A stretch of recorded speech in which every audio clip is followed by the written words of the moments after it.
Serum institute of India के CEO आदर पूनावाला को आए धमकी भरे कॉल्स। लंदन में स्थित न्यूज चैनल को दिए गए इंटरव्यू में उनका कहना है कि देश के कई बड़े मुख्यमंत्री और प्रमुख लोगों के उन्हें कॉल्स है वैक्सीन की कमी को लेकर, यहां तक कि उन्हें मार देने की धमकी भी दी गई। मुंबई दक्षता से मैं लता शर्मा हूं आपके साथ। सीरम इंस्टीट्यूट ऑफ इंडिया के सीईओ देश भर में कोविशील्ड लाने वाले आदर पूनावाला को मिली जानलेवा धमकी कि उनका सर भी धड़ से अलग कर दिया जाएगा। आदर पूनावाला ने यह दावा किया है कि वैक्सीन की कमी के वजह से और कोरोना के सेकेंड वेव की वजह से आज उन्हें देश के मुख्यमंत्रियों का और कई प्रमुख लोगों के कॉल्स आए थे वैक्सीन की डिमांड को बढ़ाने के लिए और देश में सप्लाई जल्द से जल्द बढ़ाने के लिए, जिसके बाद वो भारत छोड़ गए, लंदन चले गए वापस अपनी बीवी और बच्चों के पास। धमकाने वाली बात को सीरम इंस्टीट्यूट ऑफ इंडिया के सीईओ ने लंदन में बसे एक न्यूज चैनल को बताया। इस बात को 1 मई को एनसीबी के मंत्री जितेंद्र अवाड ने ट्वीट कर सवाल उठाया कि आदर पूनावाला के साथ किए गए इस बर्ताव पर सरकार का क्या कहना है।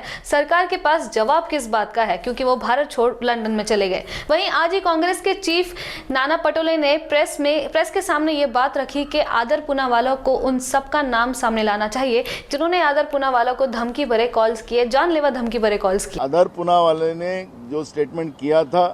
कि मैं अब इंडिया वापस नहीं आऊंगा, और इसलिए कांग्रेस को उसकी चिंता हुई, यानी कि देश की सरकार ने जो कोविड शील्ड बनाने का जो कॉन्ट्रैक्ट उनको दिया था और ज़्यादा से ज़्यादा सप्लाई उनकी इस वैक्सीनेशन में होने वाली थी, लेकिन ये निर्णय के वजह से हम लोगों ने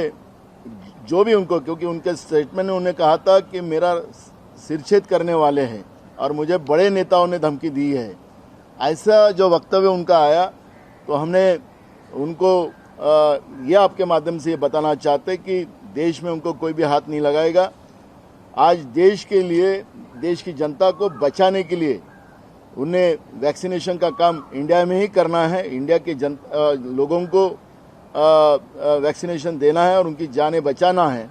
उनको कुछ भी हो तो कांग्रेस उनके साथ रहेगा, उनकी पूरी सुरक्षा का जवाबदारी कांग्रेस लेंगी। हम आपको बता दें कि आदर पूनावाला की सिक्योरिटी फिलहाल Y+ सिक्योरिटी कैटेगरी की कर दी गई है, लेकिन देश में ये आखिरकार हो क्या रहा है, यानी कि आदर पूनावाला एक ऐसे व्यक्ति हैं जिसने चल रही महामारी से जीतने के लिए कोविशील्ड वैक्सीन सबके सामने लाई। वहीं सरकार के आदेश पर वैक्सीन की प्रोडक्शन को भी जल्द बढ़ाई, लेकिन हमारा देश जो कि एक अनस्ट्रक्चर्ड, अनऑर्गेनाइज्ड और पैंडेमिक पर ध्यान देने के बजाय इलेक्शंस पर ध्यान देने वाली सरकार अब वैक्सीन की प्रोडक्शन कम होने का पूरा ब्लेम आदर पूनावाला पर डाल रही है। यहां तक कि वो अब इंडिया भी छोड़कर चले गए हैं अपने परिवार के पास लंदन में, और इस डर से कि मंत्री जो हैं जिनके उन्हें कॉल्स आए थे कि वो अब क्या करेंगे क्योंकि जानलेवा धमकी दी गई थी, तो उस डर से कि कहीं उनके जान पर ना आँच आ जाए, उनके परिवार पे कोई आँच ना आ जाए, इसी वजह से वो भारत छोड़ लंदन में चले गए। अब देखना होगा कि सरकार के पास इसका जवाब क्या होता है और वो जल्द भारत में आते हैं कि नहीं।